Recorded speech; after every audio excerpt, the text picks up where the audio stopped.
Assalamualaikum warahmatullahi wabarakatuh. Kami dari kelompok 4 mata kuliah penelitian kuantitatif akan melaksanakan presentasi materi yang telah kami diskusikan. Sebelumnya perkenalkan, nama saya Al-Ghifari Maulana Zaki sebagai moderator. Yang kedua adalah Murni Aprilia sebagai pemateri, Aulia Putri Ramadhani sebagai pemateri, Salma Arisa Helmi sebagai pemateri, dan Sajdan Nabilah sebagai pemateri. Baiklah, kita lanjut saja kepada materi yang pertama yang akan disampaikan oleh Aulia Putri Ramadhani. Materi kedua yang akan disampaikan oleh Murni Aprilia. Materi ketiga yang akan disampaikan oleh Salma Arisa Helmi. Materi keempat yang akan disampaikan oleh Sajdan Nabilah. Assalamualaikum warahmatullahi wabarakatuh. Saya Aulia Putri Ramadhani, NIM 19004093, sebagai penyaji materi pertama yang akan membahas penyusunan latar belakang masalah. Latar belakang masalah memuat hal-hal yang melandasi dilakukannya penelitian. Hal yang menarik untuk dilakukan penelitian biasanya karena adanya kesenjangan antara harapan dan kenyataan, antara aturan dan pelaksanaan, dan antara teori dengan praktek, antara rencana dan pelaksanaan. Secara rinci, latar belakang masalah berisi 1. Argumentasi. Di dalam argumentasi berisi mengapa masalah tersebut menarik untuk diteliti dan dipandang dari segi keilmuan maupun kebutuhan praktis. Yang kedua, penjelasan akibat negatif jika masalah tersebut tidak dipecahkan. Yang ketiga, penjelasan dampak positif yang timbul dari hasil penelitian. Yang keempat, penjelasan bahwa masalah tersebut relevan, aktual, dan sesuai dengan situasi dan kebutuhan zaman. Yang kelima, relevansinya dengan penelitian-penelitian yang sebelumnya. Yang keenam, gambaran hasil penelitian dan manfaatnya bagi masyarakat atau negara bagi perkembangan ilmu. Yang kedua, ada identifikasi, pemilihan, dan perumusan masalah. Identifikasi masalah adalah masalah penelitian dapat diidentifikasi sebagai adanya kesenjangan antara apa yang seharusnya dan apa yang dalam kenyataan, adanya kesenjangan informasi atau teori. Kedua, pemilihan masalah. Dalam memilihkan masalah, ada beberapa yang harus diperhatikan. A. Mempunyai nilai penelitian yang penting dan dapat diuji. B. Visible. Soal biaya, waktu, dan kondisi. C. Sesuai dengan kualifikasi peneliti. D. Menghubungkan dua variabel yang lebih. 3. Sumber masalah. Sumber masalah dapat saja berasal dari bacaan, seminar, diskusi, pengamatan, pengalaman, hasil penelitian yang telah terdahulu, dan lain-lainnya. 4. Perumusan masalah. Dalam perumusan masalah, ada yang harus diperhatikan. Yang pertama, dirumuskan dalam bentuk kalimat tanya, jelas dan padat, dapat menjadi dasar dalam merumuskan hipotesa dan judul penelitian. Selain dirumuskan dalam bentuk kalimat tanya, suatu masalah dapat dirumuskan dengan menggunakan kalimat berita. Keduanya sama baiknya, akan tetapi ada perbedaan dalam kemampuan mengkomunikasikan pesan di dalamnya. Kalimat berita lebih bersifat memberikan gambaran tentang karakteristik masalah yang bersangkutan, sedangkan kalimat tanya dapat lebih mengakibatkan adanya tantangan atau pengumpulan informasi lebih lanjut. Terlepas dari bentuk perumusan masalah yang digunakan, terdapat beberapa kriteria yang dapat dipakai sebagai pegangan untuk merumuskan masalah, yaitu 1. Masalah yang dirumuskan harus mampu menggambarkan penguraian tentang gejala-gejala yang dimilikinya dan bagaimana kaitan antara gejala satu dengan gejala yang lainnya. Kedua, masalah harus dirumuskan secara jelas dan tidak mendua. Maksudnya, tidak ada maksud yang terkandung selain bunyi masalahnya. Rumusan masalah tersebut juga harus dapat menerangkan dirinya sendiri sehingga tidak diperlukan keterangan lain untuk menjelaskannya. Masalah yang baik selalu dilengkapi dengan rumusan yang utuh antara unsur sebab dan unsur akibat, sehingga dapat menentang pemikiran yang lebih jauh. Yang ketiga yaitu masalah yang baik hendaknya dapat memancing pembuktian lebih lanjut secara empiris. Maksudnya, suatu masalah tidak hanya menggambarkan hubungan antara gejala, tetapi juga bagaimana gejala-gejala tersebut dapat diukur. Sampai di situ saja yang saya sampaikan, saya kembalikan ke moderator. Sekian, terima kasih. Baiklah, saya akan menjelaskan materi tentang perumusan tujuan, manfaat penelitian, dan telaah pustaka. Pertama, tujuan penelitian. Tujuan penelitian ialah untuk suatu pernyataan tentang apa yang akan kita cari atau kita capai dari masalah penelitian. Cara merumuskan tujuan masalah yang paling mudah adalah dengan mengubah kalimat pertanyaan dalam rumusan masalah menjadi kalimat pernyataan. 2. Yaitu manfaat penelitian. Manfaat penelitian mencakup manfaat teoritis dan manfaat praktis. Kemudian materi tentang telaah pustaka.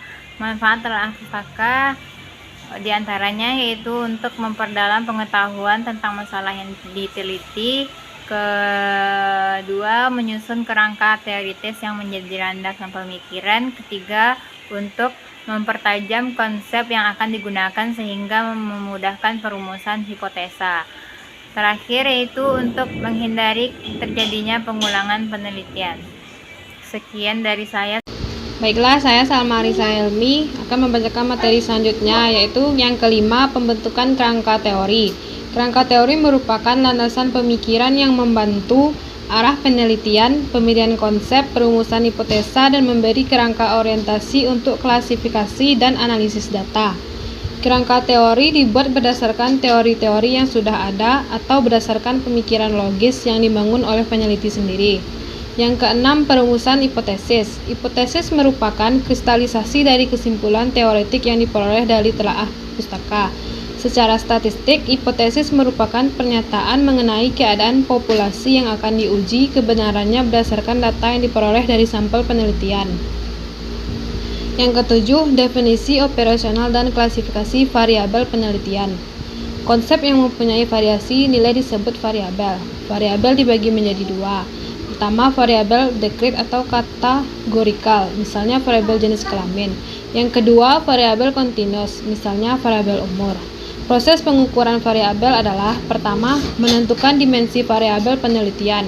Selanjutnya, merumuskan dimensi variabel. Selanjutnya, menentukan tingkat ukuran yang akan digunakan dalam pengukuran. Terakhir, menguji tingkat validitas dan reliabilitas dari alat pengukur apabila yang dipakai adalah alat ukur yang baru.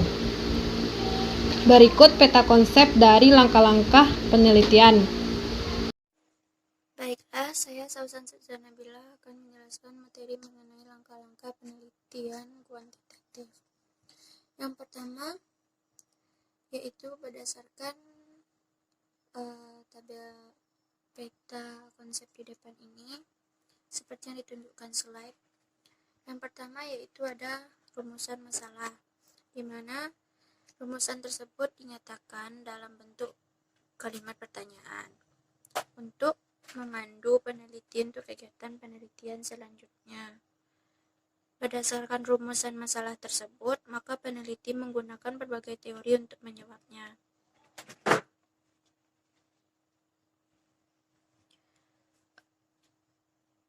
Untuk melanjutkan teori tersebut, maka perlu adanya landasan teori.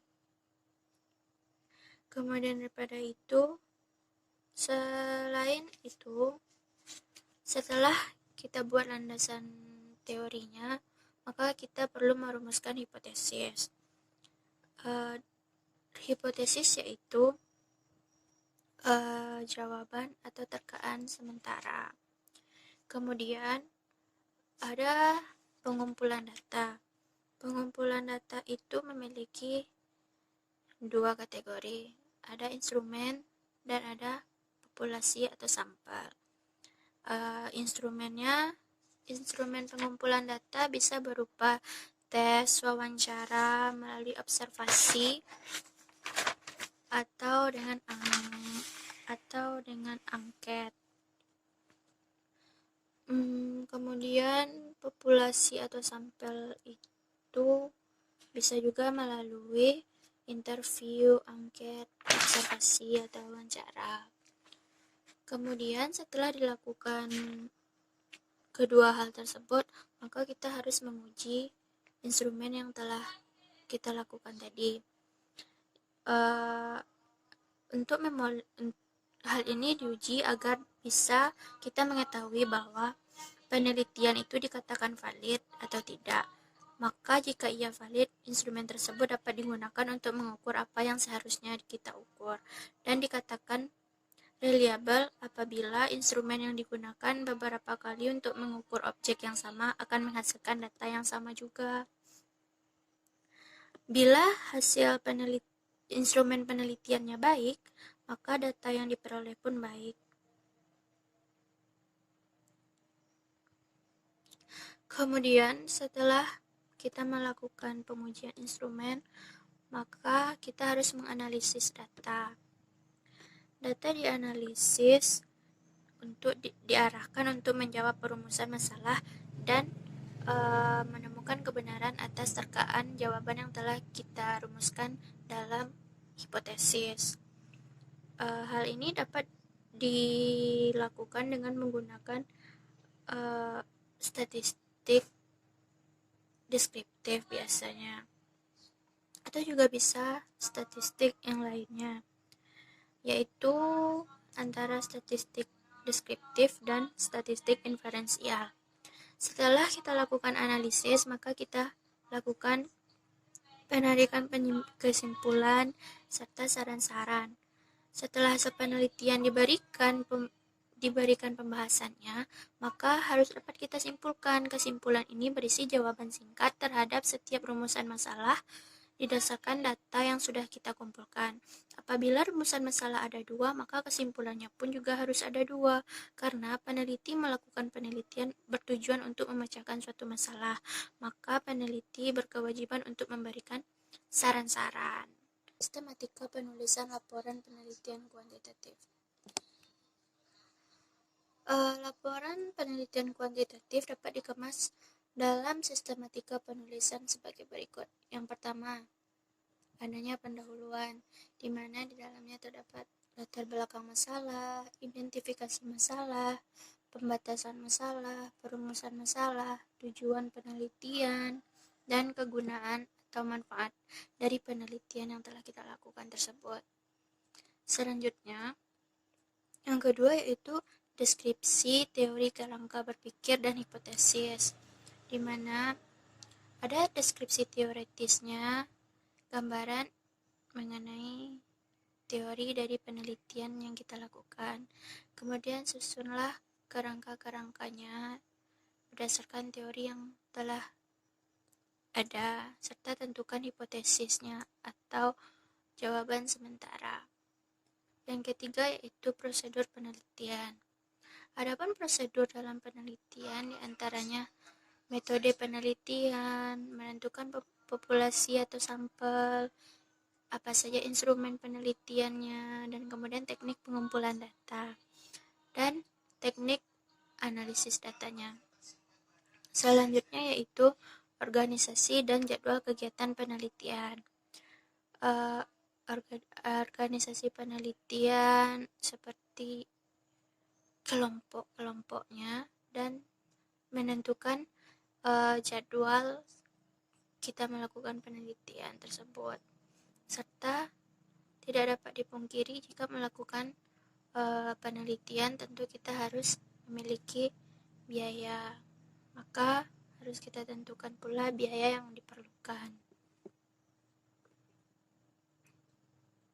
Terima kasih. Terima kasih kepada pemateri yang telah menyampaikan materinya dengan baik. Sekian penampilan dari kelompok 4. Saya tutup dengan Assalamualaikum warahmatullahi wabarakatuh.